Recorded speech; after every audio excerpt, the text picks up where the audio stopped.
예, 안녕하세요. 저는 순천향대학교 서울병원의 직업환경의학과 교수로 재직 중인 이준희라고 합니다. 오늘 제가 말씀드릴 내용은 플랫폼 노동자로서 대리운전 기사분들에 대한 이야기를 좀 하려고 하고요.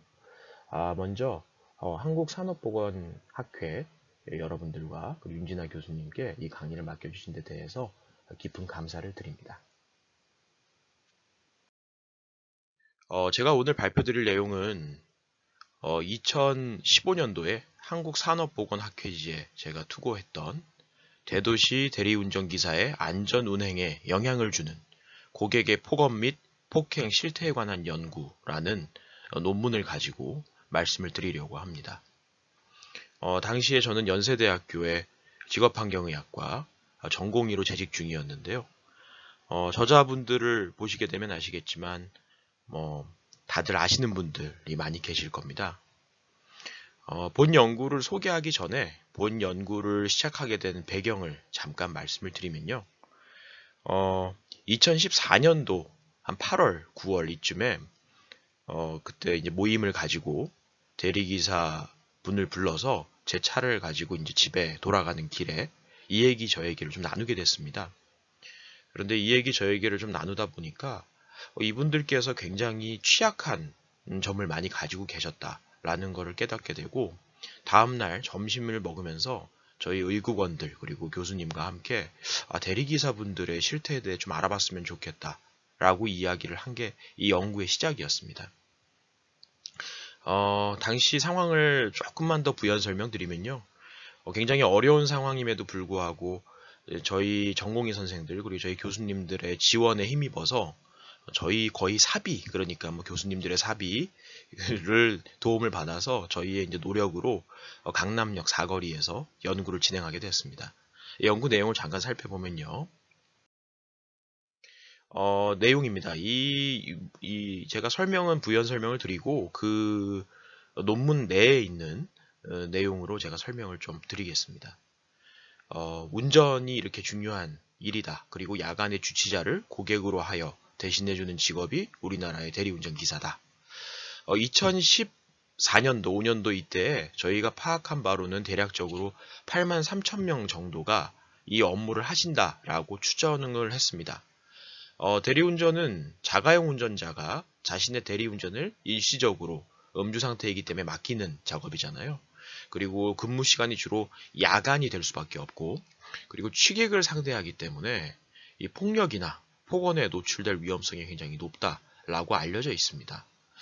당시에 저희가 알아본 바로는 KTX가 뭐 하루에 한 11만 명 정도 이용을 한다고 했습니다.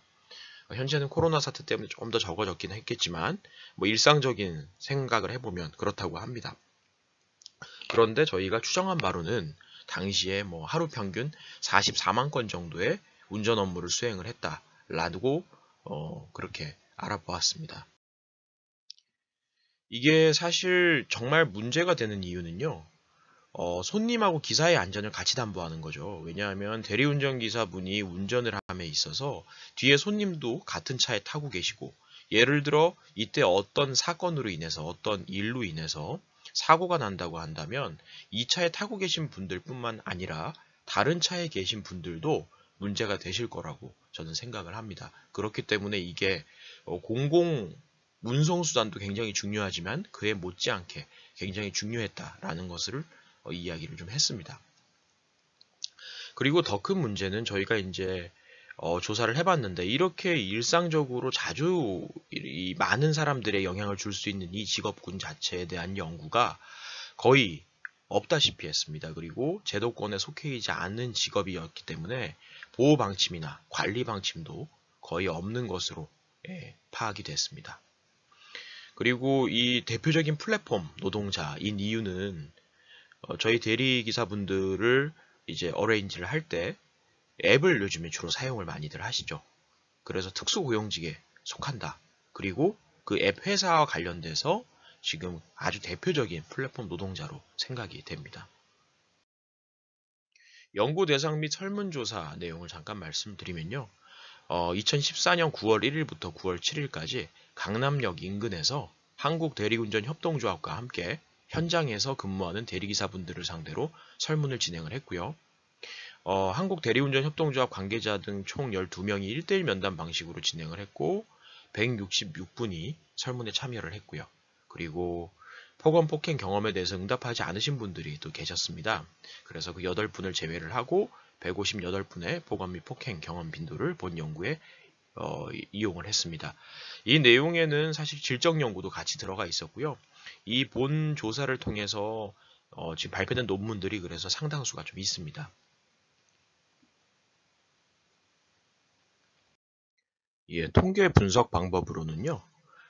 설문지의 질문 중에 지난 1년간 대리기사를 하면서 아래의 사건에 의해 실제 안전 운행에 방해가 되었던 적은 몇 번인지 표시를 해달라.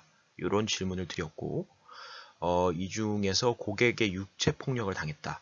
아니면 폭언 및 욕설을 당했다. 여기에 응답한 설문 결과를 바탕으로 분석을 진행을 하였습니다. 결과고요. 158분이 참여를 해주셨고요.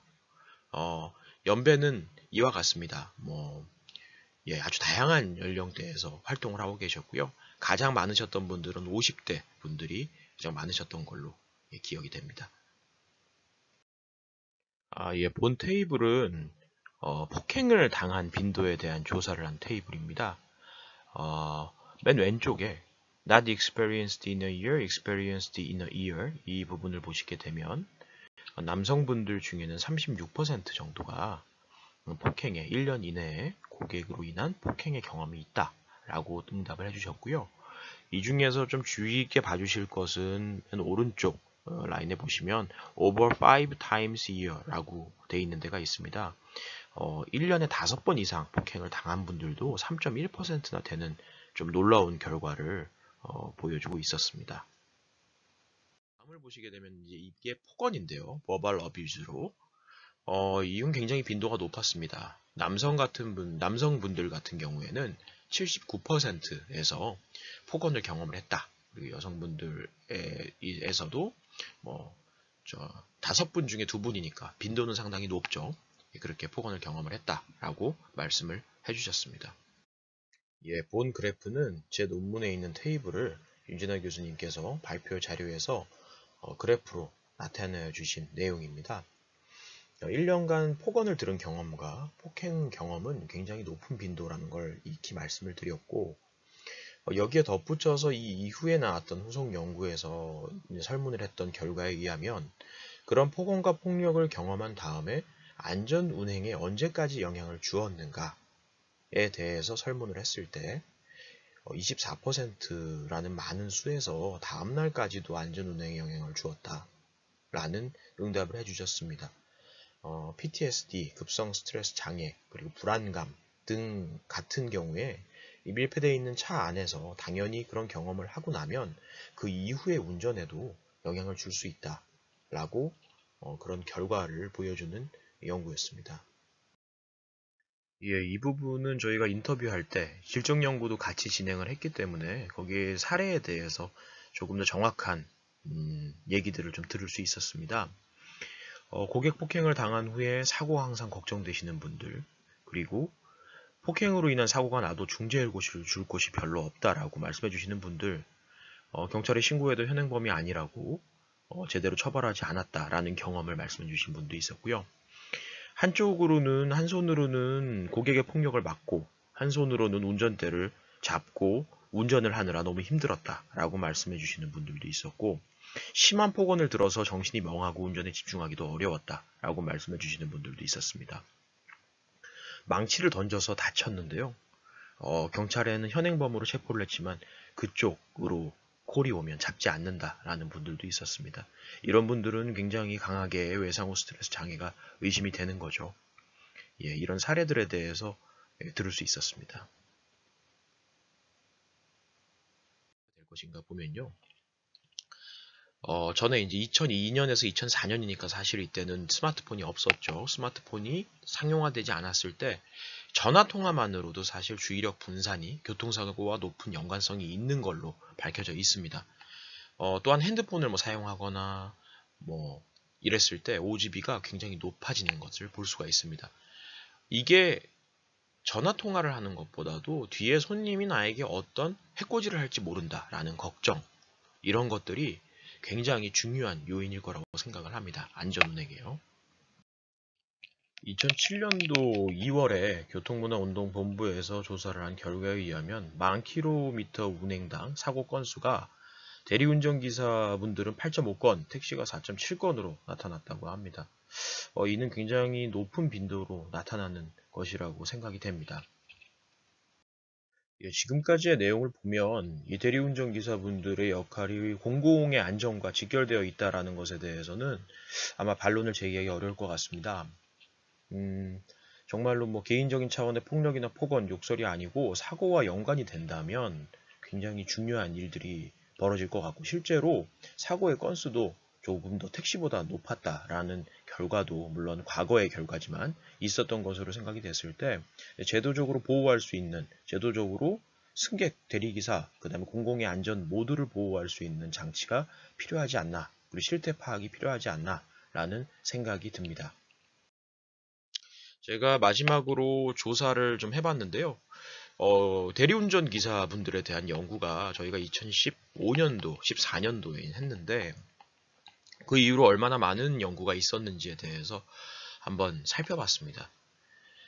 그런데 안타깝게도 대리운전 기사분들의 안전에 대한 연구는 저희가 15년도에 발표했던 연구가 구글 스칼라에서 검색했을 때는 저희 이제 우리나라에서 문헌을 검색했을 때는 거의 마지막이었지 않나 생각이 됩니다. 왜냐하면 한 페이지가 넘어가기 전에 저희가 그때 연구했던 연구 문헌이 나오기 시작하더라고요. 왼쪽이 1페이지고 오른쪽이 2페이지입니다. 제가 초기에 보여드렸던 제가 쓴 논문, 산업보건학회지에 썼던 논문이 2페이지 만에 나옵니다. 그리고 그 위에 보시면 시스템의 재현들에 대한 어떤 그 플랫폼 이제 형성에 대한 얘기들의 그런 연구들은 많이 있는데, 대리운전 기사분들의 안전이라든가 보건에 대한 얘기들은 거의 없는 거를 볼 수 있습니다. 그래서 제 생각에는 이게 벌써 제가 전공의를 마친 지도 꽤 됐고요. 순천향대학교에 온 지도 오래됐는데 그 사이에 이 연구가 없었다라는 것에 대해서는 저도 그때 연구를 진행한 사람으로서 그 이후에 왜 내가 신경을 더 쓰지 못했나에 대한 자기 반성도 좀 많이 됐고요. 그리고 앞으로 조금 더 이 플랫폼 노동자, 대리운전 기사분들에 대한 안전을 담보할 수 있는 그런 연구들, 실태에 대한 연구들, 더욱더 개선할 수 있는 연구들이 저를 포함해서 많은 연구자분들께서 많이들 좀 참여해 주셨으면 감사하겠다는 생각을 다시 한번 해봤습니다. 예, 이 짧지만 이 강의를 맡겨주신 산업보건학회와 그 다음에 윤진아 교수님께 다시 한번 감사의 말씀을 드리고요. 혹시라도 질문이라든가 그런 것들이 있으시면 저 밑에 제가 저희 학교 이메일 주소를 적어놨습니다. 이메일을 보내주시면 제가 상세하게 답변을 드릴 수 있도록 하겠습니다. 예, 지금까지 들어주셔서 감사합니다. 예, 감사합니다.